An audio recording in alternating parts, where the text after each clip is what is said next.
Hello, online pipe community. Ethan, Parsimonious Piper here. It is Cobb Tuesday. Cobb Tuesday right after Easter Sunday, Resurrection Weekend. For those of you who celebrated, I hope that you had as wonderful a time as I did. Today, Cobb Tuesday, my Cobb, the Missouri Meerschaum Mark Twain. They're sort of squared off Dublin shape.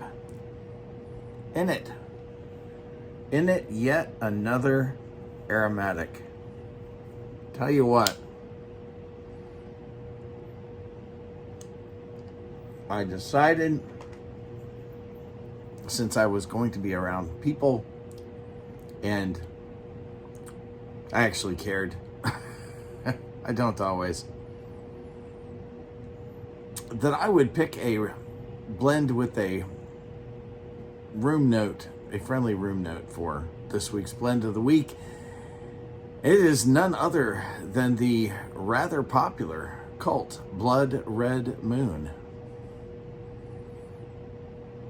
Now, I am not usually fond of cherry blends. They usually taste chemically to me, like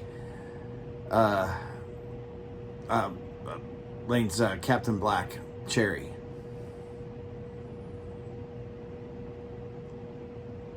And they usually burn hot, wet, goopy, like Captain Black Cherry.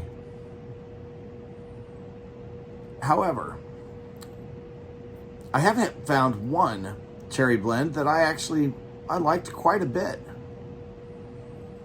And that was Milan Tobacconist's Cherry Bonbon, which had a rather natural cherry flavor and a little bit of cocoa there. The flavor lasted all the way to the bottom of the bowl. The room note lasted throughout the bowl, according to my wife. And it tasted pretty good. You know, surprisingly so for an aromatic. However, Milan's Cherry Bonbon is a victim of the MacBaron debacle. So, what will I do to please those around me when I care to do such things when the pound of Milan's Cherry Bonbon that I have is gone? I very well may stock up on some of this cult Blood Red Moon. You see, like Cherry Bonbon, I don't get a heavily chemical or cough syrupy cherry out of this. It just tastes kind of like tart cherries.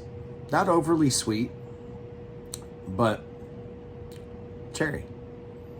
The tin or description on Tobacco Review says something about cocoa. I don't smell it. I don't taste it. I taste and smell cherry, as did my wife and my daughter.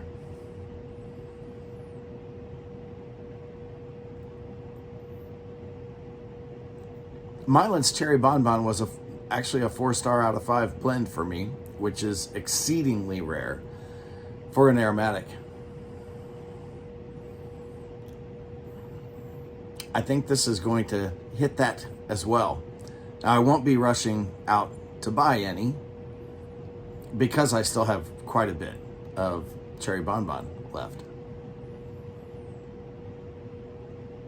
But I do know when that runs out, assuming they're still making this and that somebody hasn't killed this one off, I do know what I will go in search of, at least to fill that one niche of crowd pleaser, because cherry blends just seem to be universally crowd pleasing, right there along with the caramel and vanilla of things like the Captain Black Original. I mean, there's a reason those are popular. Folks like the smell of those blends, and they don't taste bad. The cherry, on the other hand, well, it's not as bad as Borkum Riff cherry. That's pretty bad. but it doesn't even touch this. This is actually pretty good. Surprised me. I don't know why I took so long to try it, mostly because probably I just didn't want to try another cherry blend, no matter how popular it was. Well, for those of you who do taste chemically or artificial cherry in this, I gotta say I'm sorry to hear that, because I don't, and it's surprisingly good. Will it make my regular rotation? No. It's still an aromatic, and it's still not my favorite. However, it's really not bad, and it really is a crowd pleaser. So, 4 out of 5 stars. Normally I can actually keep it lit when I'm not talking. In fact, I had a medium-sized bowl last me over an hour on my drive to Tennessee for Easter this last week.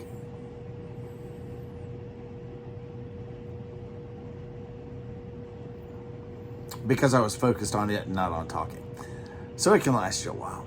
With that said, folks, check it out if you're still looking for an aromatic that you actually like and that everybody around you will probably enjoy. This might be it. Give it a shot.